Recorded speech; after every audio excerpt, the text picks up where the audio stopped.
अनामिका मध्य प्रदेश से दिल्ली कॉलेज के लिए आई थी और अयान राजस्थान से उसी कॉलेज में पढ़ने आया था। अयान एक सीधा साधा सा लड़का है जो ना लड़कियों से ज्यादा बात करता है और ना किसी से ज्यादा मतलब रखता है। अयान की यह बात अनामिका को बहुत अच्छी लगती है और वह किसी ना किसी बहाने से अयान से बात करने की कोशिश करती है। अनामिका दिखने में क्यूट लगती है। कुछ ही समय में अयान और अनामिका की दोस्ती हो जाती है। अयान धीरे धीरे अनामिका को पसंद करने लगता है। दोनों दिन भर कॉलेज में बातें करते अपने हर लाइक डिसलाइक को शेयर करते हैं और कुछ समय में बहुत अच्छे दोस्त बन जाते हैं। अयान की लाइफ में पहले कभी कोई लड़की आई नहीं थी, जबकि अनामिका के पहले दोस्त है और वह सबसे बात करती है। अयान को ये पसंद नहीं था। एक दिन बातों ही बातों में अयान अनामिका को अपने दिल की बात बता देता है। अनामिका उससे एक दिन का वक्त मांगती और कहती है, मैं कल तुम्हें इसका जवाब दूंगी। अनामिका सोचती, जब अयान कॉलेज पढ़ने आया था तब वह सिर्फ पढ़ाई पर ध्यान देता था, पर अब उसका पूरा ध्यान मुझ पर रहता है। अगर मैं इसकी गर्लफ्रेंड बन जाऊंगी तो ये पढ़ाई भूल जाएगा और मुझ में ही लगा रहेगा। यही सब ख्याल अनामिका के मन में होते हैं और दूसरे दिन अनामिका अयान को मना कर देती है और कहती है, मैं तो तुम्हें बस अपना दोस्त समझती हूँ, इससे ज्यादा कुछ नहीं। मैं यहाँ पढ़ने आई हूँ और कुछ करने नहीं। तुम चाहो तो मेरे दोस्त रह सकते हो। अयान दोस्ती के लिए मना कर देता है और अनामिका को बहुत समझाता है, लेकिन अनामिका कुछ नहीं सुनती। अयान को ये बात बहुत बुरी लगती है और वह अनामिका से बात करना बंद कर देता है। कुछ दिन कॉलेज भी नहीं आता है। अब अनामिका को भूलकर पूरा ध्यान पढ़ाई में लगाता है और ना किसी से ज्यादा बात करता है और ना मतलब रखता है। देखते देखते कॉलेज बीत जाता है और सब अलग अलग हो जाते हैं। अयान कॉलेज में टॉप कर जाता है और सबसे पहले नौकरी पा लेता है। 2-3 साल बीत जाते हैं। ना अयान को अनामिका का पता रहता है और ना अनामिका को अयान का कुछ पता रहता है।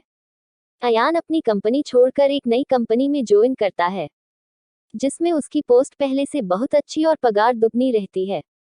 जब अयान पहले दिन ऑफिस जाता है तो उसे पता चलता है अनामिका इस ऑफिस में उसकी जूनियर है। वह उस पर बिल्कुल भी ध्यान नहीं देता है और काम में ही लगा रहता है। कुछ दिनों ऐसा ही चलता है, पर दोनों एक दूसरे को पहले से जानते थे और एक दिन दोनों को एक प्रोजेक्ट के लिए साथ में बाहर जाना पड़ता है।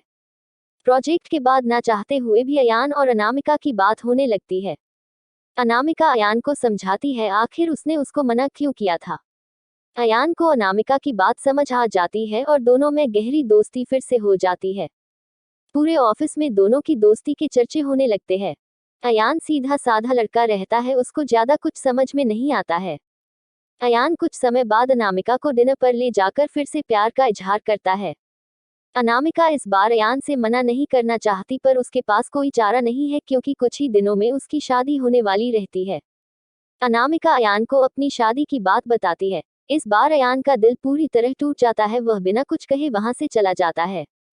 अनामिका रात में सोचती है कि अयान से अच्छा लड़का मुझे कभी नहीं मिलेगा। वह फैसला करती है कि कल अयान को हाँ कर दूंगी और मम्मी पापा को अयान से शादी के लिए मना लूंगी। जब दूसरे दिन अनामिका ऑफिस जाती है तो उसको पता चलता है कि अयान ऑफिस छोड़कर चला गया और दोबारा कभी कंपनी में नहीं आएगा। जाते जाते अयान अनामिका को एक खत लिख जाता है। जिस दिन मैंने तुम्हें देखा था उसी दिन से मैं तुमसे प्यार करता हूँ। मैं तुम्हें जिंदगी में कभी नहीं भूल पाऊंगा। तुम जहाँ भी रहो, जिसके साथ भी रहो, खुश रहो। अब इस जीवन में इस दर्द के साथ ही जिंदा रहूंगा। मैंने हमेशा तुमसे प्यार किया है और केवल प्यार किया है। तुम मेरी जिंदगी में आने वाली पहली और आखिरी लड़की हो। अब ना मेरी जिंदगी में कोई आएगा और ना मैं किसी को आने दूंगा। मैं बस अब तुम्हारी यादों में रहूंगा। आज के बाद पूरी जिंदगी में तुम्हें कभी अपनी शक्ल नहीं दिखाऊंगा।